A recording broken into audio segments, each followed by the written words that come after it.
Bhaskaran SP cyber crime. இந்த FedEx courier நம்ம DGP உத்தரவுப்படி இந்த ஃபெடெக்ஸ் கொரியர் வந்து இப்போ ரொம்ப சீரியஸா இருக்கு. மக்கள்கிட்ட பீதியை அதிகமா உண்டு பண்ணுது. அது என்னன்னா ஃபெடெக்ஸ்னு ஒரு கொரியர் சர்வீஸ். அந்த கொரியர் அது உண்மையான ஒரு கொரியர் சர்வீஸே நம்மகிட்ட இருக்குது.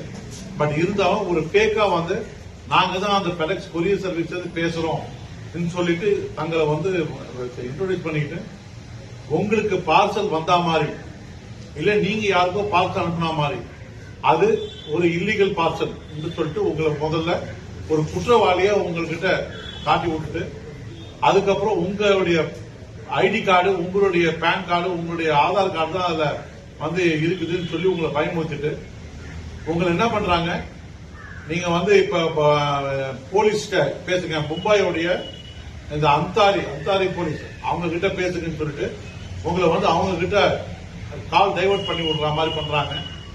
அந்த போலீஸ் என்ன பண்றாங்க, சார் நீங்க பேசுறத நான் கேள்விப்பட்டேன், நீங்க ஒன்னும் தப்பு பண்ற மாதிரி தெரியல, எதுக்கும் உங்களுடைய ஆதார் கார்டு இதெல்லாம் டீடைல்ஸ் கொடுங்கன்னு சொல்லி உங்ககிட்ட கேட்டு உங்ககிட்டயே வாங்கிக்கிறாங்க.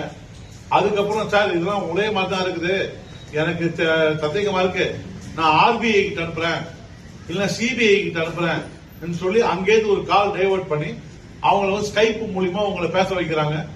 அதுக்கப்புறமா சரி இந்த குற்றத்திலிருந்து உங்களை தப்பிக்க வைக்கிறதுக்கு ஏதாவது பணம் கொடுக்குறீங்களா, ஏன்னா உங்ககிட்ட இருக்கிற அக்கௌண்ட் எல்லா பேலன்ஸ் தெரிஞ்சுக்கிறாங்க. அதை அப்படியே உங்ககிட்ட இருந்து மிரட்டி உங்களை இந்த போன் கால் வந்ததுல இருந்து பணம் அவங்களுக்கு போடுறவர்களையும் உங்களை பீதியிலேயே உட்கார வைப்பாங்க. ஸ்கைப் மூலியமா நீங்க என்ன ஆக்டிவிட்டி பண்றீங்கன்றதையும் பாத்துக்கிறாங்க.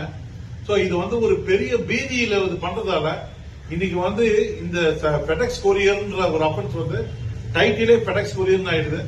சோ ஊர்ல மக்களுக்கு பீதி இருக்குதுன்றதுனால இந்த அட்வர்டைஸ்மெண்ட்டை எங்க டிஜிபி டாக்டர் ஸ்ரீனிவாஸ் அவர்கள் உத்தரவின் பேர்ல இதை உங்களுக்கு எல்லாத்துக்கும் கவனத்துக்கு கொண்டு வரேன். இதை உங்களுக்கும் உங்களுக்கு தெரிஞ்ச உங்க சகோதர சகோதரிகள், உங்க சூழ்நிலை இருக்கிறவங்க, உங்க சமுதாயத்தில் எல்லாருக்குமே இதை சொல்லுங்க. இத மாதிரி ஃபெடெக்ஸ்னு உங்ககிட்ட கால் வந்ததுன்னா காலை கட் பண்ணிட்டு அடுத்த வேலையை பாருங்க. அதுக்கு செவி சாய்க்காதீங்க என்றதுதான் எங்களுடைய வேண்டுகோள். நன்றி, வணக்கம்.